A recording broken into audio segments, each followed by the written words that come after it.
Hi dog. Also hi people. This camera angle is kind of bad, but I also have to charge my camera, so we're gonna have to deal with that. I'm sorry about that. Um, if I could make it better, I would, but I really can't. Not really at the moment. So you're gonna see half of my face for the whole video, and you're in luck, cause this is gonna be kind of longer. Um, so I've missed 2 days at this point, so in this video I'm gonna answer 3 questions and I'll be all caught up, and hopefully you won't be mad at me. And if you don't want to watch this, feel free to not. This might be time consuming, and I want you to live your life the way that is best suited for you. So here we go. Starting with day 93. What about the opposite sex can you not understand? Biggest thing is their need to waiting for other people to realize what they did wrong instead of addressing it. Instead of say if I did something wrong, right? And you're upset with me, you're not going to tell me what I did wrong. You're going to wait till I figure it out and then apologize for that, which you may or may not even take the apology. You may realize, or not even realize, but you just may be mad at me now that I understand what I did wrong. But that's so problematic. This might not just be a women thing. I might just be completely wrong, and I don't want to come off as sexist, because I don't like being sexist. I respect women completely, and I think they're wonderful individuals on this planet that were created for a wonderful purpose. But it's just it's more commonly attributed to women, as far as I know, at least. And it's just for people who are trying to strive to make things better or fix things, or just be a better person in general, that doesn't help that person. If they don't know what's wrong and they can't figure out what's wrong, you're just going to stay mad at them, and they're just going to feel worse about it because they can't do anything about it because they don't know what they did wrong until you forget about it. And the chances are you won't forget about it. You're going to hold it down their throat for the rest of their life, and they're going to be really confused. It's just bad. It's just bad news for everybody. Alright, 1 question down, 2 more to go. Do you keep your thoughts to yourself?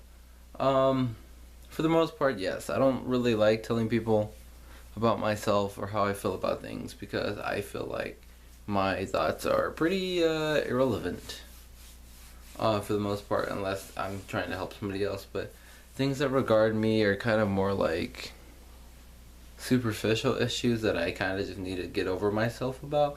And so I don't like saying oh, I feel bad because of this, and this, because I know that people are just going to be like, why do you feel bad about it? That's your own fault, or you're just stupid, or stuff like that. So I don't really like talking about myself, mostly because it's just a personal thing that I don't like, but also because I've been discouraged too many times by other people to the point where it's I don't know why I should tell you anything when I know you're just going to make me feel worse about it. And so I like to keep things to myself. I like to not be a hindrance. I don't like to add on to other people's issues. I don't like to be an issue. So I try to keep things to myself. Second question down. Well, I just might wrap this up in 5 minutes. Can you think of any decisions that would make your life totally different? Had you changed the decision? In recent, I can think of a couple that might have changed the outcome of most of my junior year.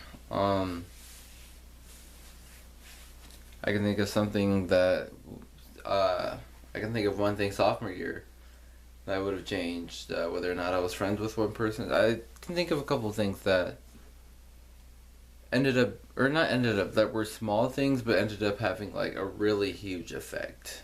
Or not huge. I keep I keep taking back everything I'm saying. But I can think of things that are seemingly small or insignificant that had a pretty large effect on what happened on later. Giving a stupid Valentine's Day card, seemingly stupid, was actually kind of important to me at the time, And it's also important to that person now, I guess, so that's also cool. But giving a Valentine's card, when I didn't even want to after something I'd heard, but giving them that card anyway, because it was important that I made it, and I felt like they deserved to have it. And that person has cherished that card since, and brings it up in conversation every so once in a while. And I became really good friends with that person, and have helped them.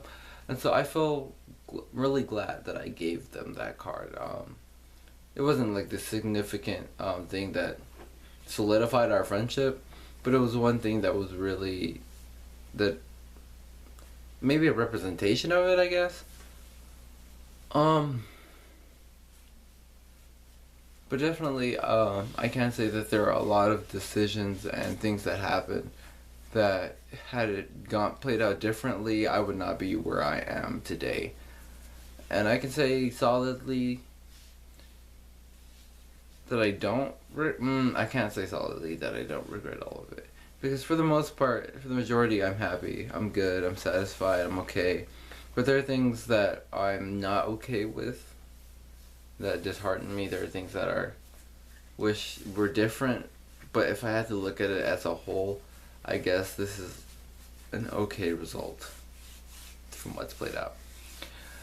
Sorry I didn't wrap it out in 6 minutes. I just had to be 3 people in the span of 6 people.